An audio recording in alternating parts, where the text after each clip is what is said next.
memang beliau tidak memakai narkoba. Beliau datang karena undangan temannya, karena untuk urusan pekerjaan. Ida penyakit liver, Gary Iskak tak memungkinkan pakai narkoba lagi, nyawa jadi taruhannya.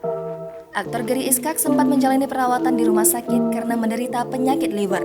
Dengan penyakit yang dideritanya itu, tidak memungkinkan Gary Iskak untuk memakai narkoba lagi. Hal tersebut disampaikan oleh kuasa hukum Gary Iskak, Ernest Samudra.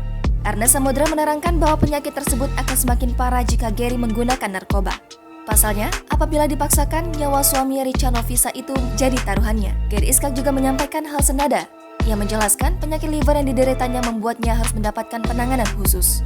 Sesuai anjuran dokter, Gary harus menjaga kesehatannya dengan ketat. Tes urin Gary Iskak positif meski tak konsumsi narkoba. Gary Iskak akhirnya keluar dari ruang tahanan Polda Jawa Barat. Pasalnya, setelah sempat dikira kembali mengonsumsi narkoba, kini Gary Iskak diwajibkan menjalani rehabilitasi.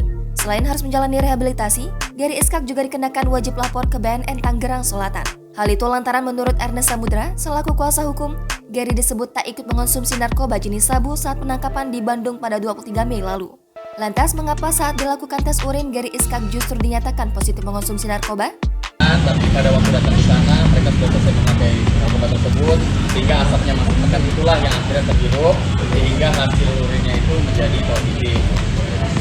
Saat datang ke tempat yang dijanjikan, Gary Iskak tak menyadari jika asap yang cukup pekat di dalam ruangan adalah sabu.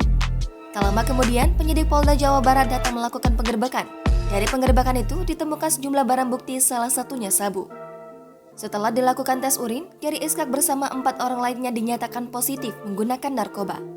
Ernest Samudra juga memastikan bahwa kliennya tidak pernah menggunakan narkoba tersebut. Asap dari isapan sabu lah yang menurutnya membuat hasil tes urin Gary positif.